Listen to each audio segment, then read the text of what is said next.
So now we are going to study the interaction between metal and water. So metal interacts with water and produce metal oxide and hydrogen gas. अरे ये metal oxide तो नाम सुना हुआ लग रहा है. ये तो हमने पहले भी देखा है कि metal interacts with oxygen and produce metal oxide.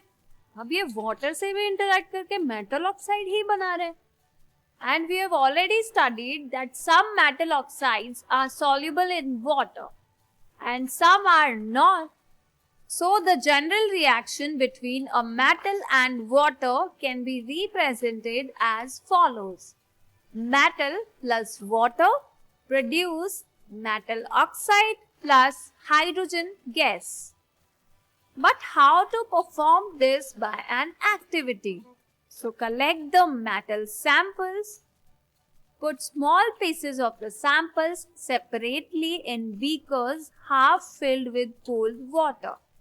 और अब हम देखते हैं कि कौन कौन से मेटल कोल्ड वाटर के साथ इंटरैक्ट करते हैं. ओह, potassium and sodium are highly reactive and react vigorously with cold water. And they produce flames or explosions. तो पोटेशियम और सोडियम एयर में भी हाईली रिएक्टिव थे और कोल्ड वाटर में भी. इसीलिए तो पोटेशियम और सोडियम को केरोसिन में रखते हैं, वरना वाटर में भी रख सकते थे. बट वाटर में भी ये वही चीज कर रहे हैं जो एयर में कर रहे हैं. वाटर में भी आग प्रोड्यूस कर रहे हैं और एयर में भी. What about calcium and magnesium? They both react with cold water, but the reactions are less vigorous compared to potassium and sodium.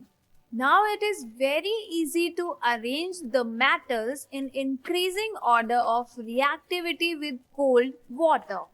So calcium is the least reactive metal with cold water, then magnesium and potassium, and then sodium is the most reactive metal with cold water. So the order will be calcium, magnesium. But how to know that hydrogen gas is produced or not?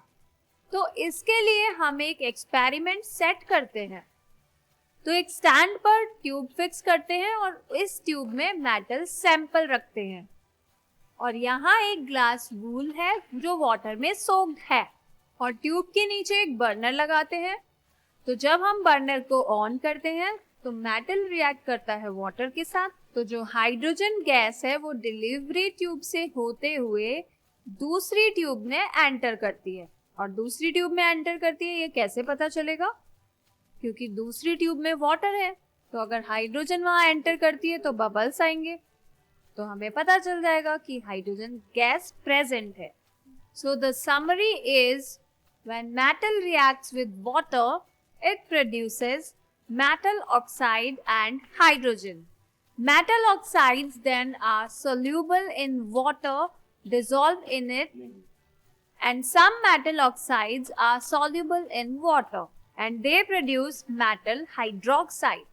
And we have already studied that potassium and sodium react violently with cold water.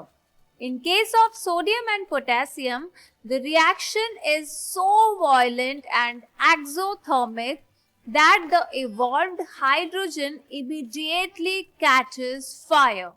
Okay, अब समझ में आया कि पानी में होते हुए भी सोडियम और पोटेशियम के कारण आग क्यों लग जाती है. बिकॉज वहां पर हाइड्रोजन प्रोड्यूस हुई थी और ये हाइड्रोजन इमीडिएटली फायर को कैच कर लेती है. और अगर यही रिएक्शन बहुत स्लोली हो तो हाइड्रोजन धीरे धीरे एनवायरनमेंट में रिलीज होगी और इतनी कम होगी, और इस एक्सोथर्मिक रिएक्शन में जो हीट प्रोड्यूस